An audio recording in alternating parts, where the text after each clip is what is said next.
what sleeper tight ends are you excited for in 2021? Yeah, I'm really excited for Cole Kmet. And I think your average person probably isn't, but I just want to bring light and I want to start the Cole Kmet hype train, okay? In 2020, Cole Kmet was the first tight end drafted off the board in the draft, okay? No tight end was drafted before him in the 2020 draft. He's a big, big talent. There's no question there. The question is the scenario he currently finds himself in, Right. okay? Let's look at the tight end position for Chicago in 2020. Cole Kmet finished last year as a tight end 41. Right. Now, Jimmy Graham finished as a tight end 13. So if you look at those numbers with no context, then it really wouldn't make any sense to draft Cole Kmet. However, there's a trend that we start to see last year, week 10, where the Bears start to slowly shift focus from Jimmy Graham Right. over to Cole Kmet, their young gun, okay? Yeah, I remember Let's that. have a look at this. Jimmy Graham, from weeks 1 to 9 in 2020, was averaging 6.3 targets per game. In that same time span, Cole Kmet was averaging less than 1 target a game, people. Rookie tight end, still getting acclimated to the game, to the modern NFL. But let's have a look at week 10 onwards. Okay. Jimmy Graham goes from averaging 6.3 targets to just 3 targets a game, okay? Cole Kmet, on the other hand, from week 10 onwards, starts to average 5 targets per game. Again, you can see a very clear shift in focus here. From weeks 1 to 9, Cole Kmet, under 1 target per game. From weeks 10 to 17, now averaging more than Jimmy Graham and 5 targets per game.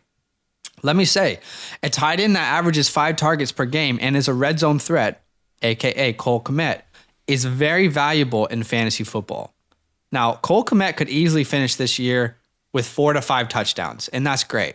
But what you need to see is this trend when you're looking for a sleeper tight end going into the next year. We both believe that Justin Fields is either going to take this job day one, max time period is probably week 5, Yeah, right? Absolutely.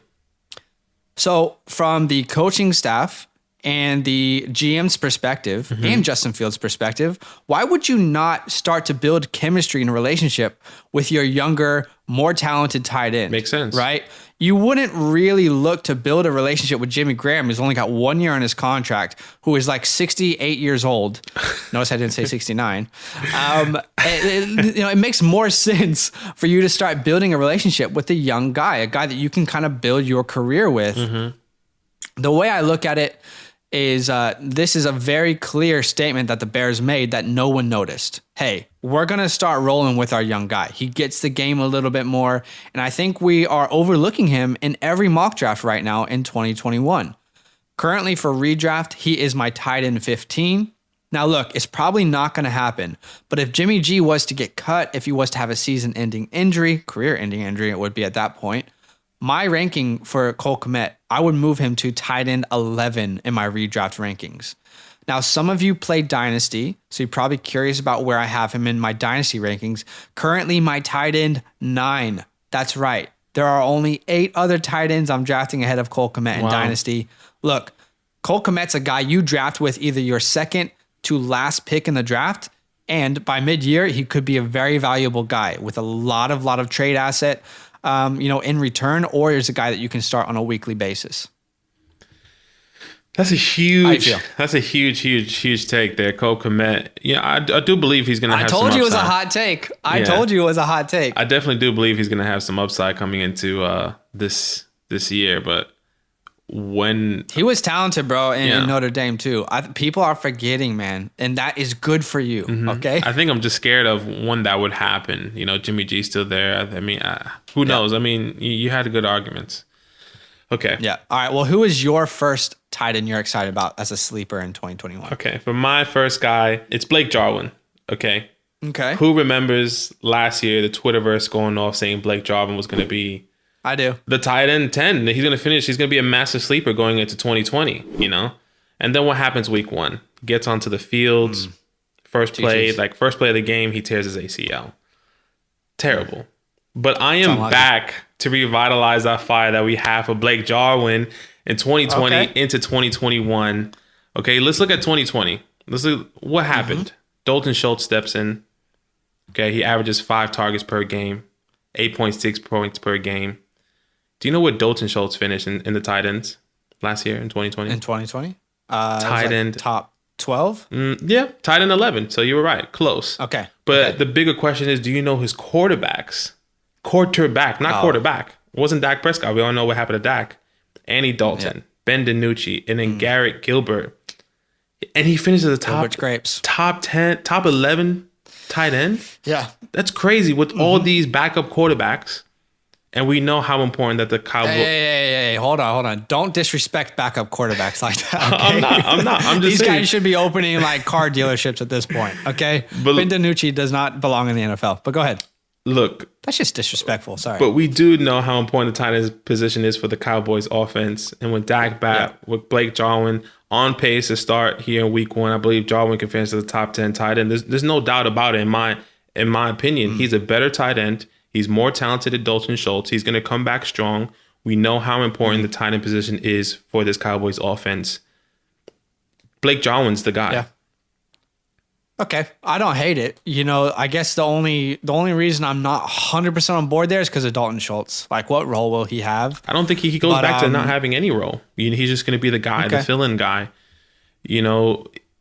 It's crazy that, obviously you're betting a lot on that happening. You know what I mean? Yeah. So these are sleeper picks, so it doesn't really matter. But I will say the reason I love the thought is because, like I said on the live stream today of our mock draft, there is no, the Cowboys didn't get better at all on defense. Yeah.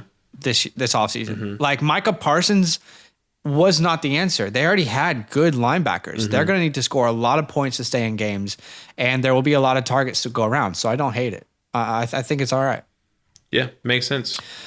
My second sleeper tight end I'm excited about is Tyler Higbee. Matthew Stafford comes over from Detroit. Now, I know Matthew Stafford isn't like a tight end whisperer. He's not the tight end genie.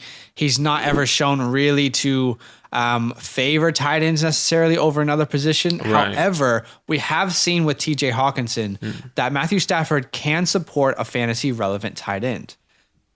But the bigger part to this is Gerald Everett is gone, okay? Leaving behind 62 targets at the tight end position. And after Tyler Higbee, this depth chart for the Rams tight ends is extremely weak.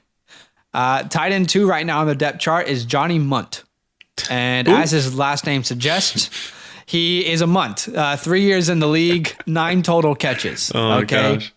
That is 3 catches a year. I could probably play tight end and get 3 probably not. No catches a year. The third tight end on their depth chart, which is the last tight end, is Bryson Hopkins. He was a rookie last year. He had 0 catches. Maybe they're trying to get him more acclimated into the game. He did have a pretty decent college career, but he doesn't seem like a guy who's going to step up and take targets away from a solidified tight end like Tyler Higbee. Right. Tyler Higbee is a solidified tight end in this league. He is a red zone threat, a guy that you can count on.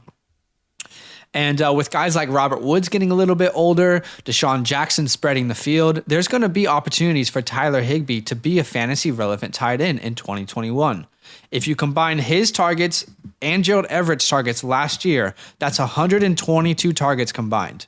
But Everett is now gone. I don't see one of those other tight ends stepping in and playing a massive role. Now, will he get 120 targets? Of course not. That's unrealistic to say all the targets would then go to Higbee. But let's say he only gets 85 targets that last year. That is very conservative. He could easily hit 90 to 95. That's 5 targets a game. With Higbee being a red zone threat, 5 targets a game, that becomes a tight end that could be very valuable going forward. Tyler Higbee already set up. He's already working out his chemistry with Matthew Stafford in OTAs right now. Tyler Higbee is a guy, again, draft with your second to last or last pick. Both of these guys, all of these guys, and you could find yourself with a lot of trade value in the one position that is maybe the biggest X factor in all of fantasy. Yeah, we had a lot of high hopes for Tyler Higbee going into this past year. He let us down. Obviously, Joe, with Everett gone, it does open it up, especially with those targets. It's interesting. I was this close to doing a Gerald Everett take on the show today because Gerald Everett is so talented. He's another hybrid wide receiver tight end that plays the tight end position. Yeah. So again, that's, if you need one more guy, I was this close on doing Gerald Everett. Massive talent. That's a bonus. He's gone now. 100%, especially there in Seattle. There's a lot of opportunity there for him. Yeah. All right. Your last tight end sleeper you're excited about. Yeah. Who is it? The big Trout. Oh, Adam Troutman out in New Orleans there. The Saints traded up to get Troutman in the third round. Are we officially coining him the big Trout? Yeah, the big Trout. Why not? Okay, I like it. Yeah. The big Trout. I don't mind. Sorry, go ahead. I'm interrupting your take. No, it's all good. Look, they take him in the third round of the 2020 NFL draft. Jared Cook is gone this year. Drew Brees retires. Who's the quarterback? We all expect Jameis Winston to step in. What do we know about Jameis Winston? So far, right now, is that he's struggling. He's struggling. He's working hard, but he's struggling with the reports with Ain't nobody Michael working Thomas. harder than me. Yeah, ain't nobody working harder. I know Dak right there, but ain't nobody working harder than me. Look, he's struggling with those slant passes, according to a lot of beat writers, which then in turn affects Michael Thomas. So what are they going to do with Jameis Winston? They're going to give him something easy, some dump off passes, some hitch routes. What else do we know about Jameis Winston? He loves to throw to his tight ends. Okay, yeah. 2015, Cameron Brate finishes as a top 10 tight end in his rookie year, in Jameis Winston's rookie year. 2016, Cameron Brate finished as a top 6 tight end.